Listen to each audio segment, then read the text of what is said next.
Hello once again. Today we're going to be looking at the very important thing called bullet patterns. Bullet patterns are what really makes up a Housemarque game. A lot of us really love this kind of intense bullet hell environment, and in Ex Machina we're doing things a bit different. So that's one thing that we really need to look at and understand. Another thing is the level composition, how you move to a next level from one another, and then how you see overall all these secret levels and everything. And one more thing that we're going to be talking about is the enemies. So enemy design is always front and center.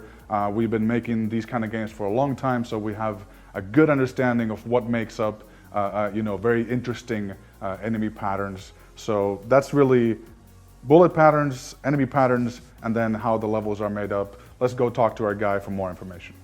Let's talk about levels and level structure, yeah? So one of the things I really liked about Ex Machina is that you can actually see these next levels that you're about to play. What was the thinking behind that? Yeah, we went through plenty of iterations in that.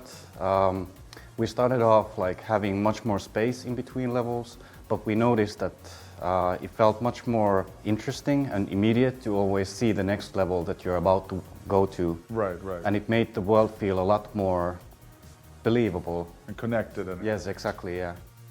Also, there's secret levels in the mix, and you can see those. Yeah, we have this special type of visual language for all the secret levels, which acts as a tease, like, oh, okay, how would I get there? And stuff like that. So we're trying to like evoke questions and make you find the secret triggers so that you can actually access them.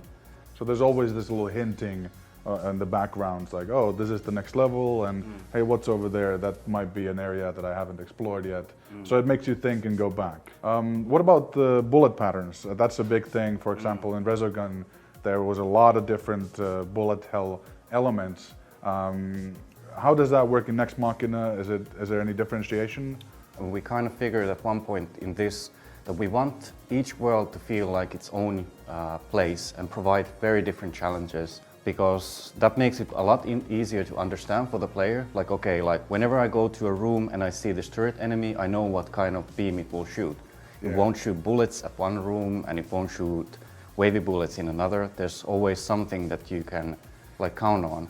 So each level has sort of a theme to their bullet patterns, and then you can kind of learn the tricks on how to beat each level according to what the theme happens to be.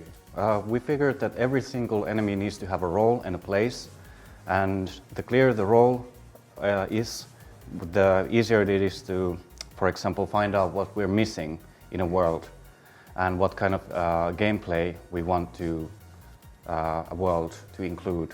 So there's smaller enemies, there's bigger enemies. You call the smaller enemies are like popcorn enemies or something? Yeah, they're one-hit kills, and the bigger ones, of course, take a lot more beating.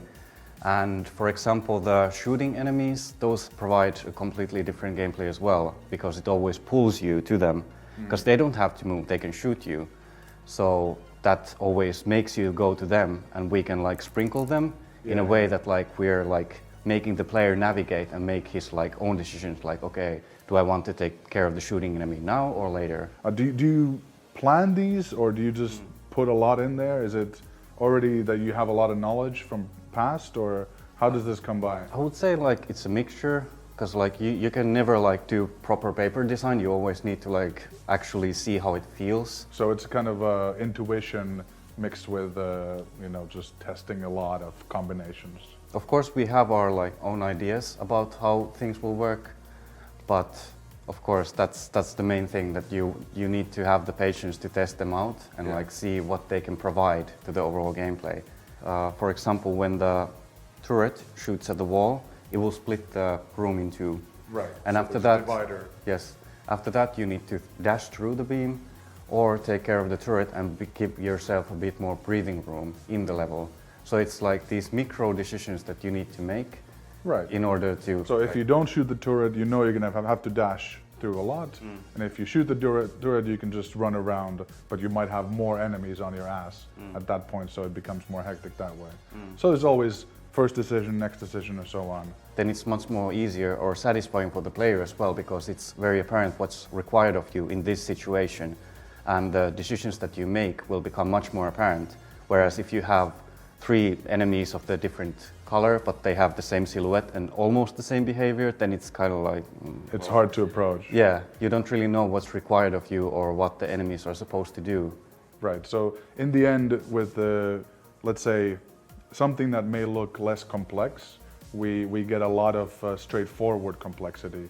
You get a better understanding of the overall environment and behavior of these enemies, and hopefully that's exactly what makes it for satisfying gameplay. Okay, thank you. Very interesting to hear about the enemies and all the learnings we've had from Resogun and other games. Can't wait to see how everything plays out in the end. Likewise. So that's it. A lot of bullets, a lot of enemies, a lot of cool things happening. Next Machina is coming out soon, so stay tuned for more.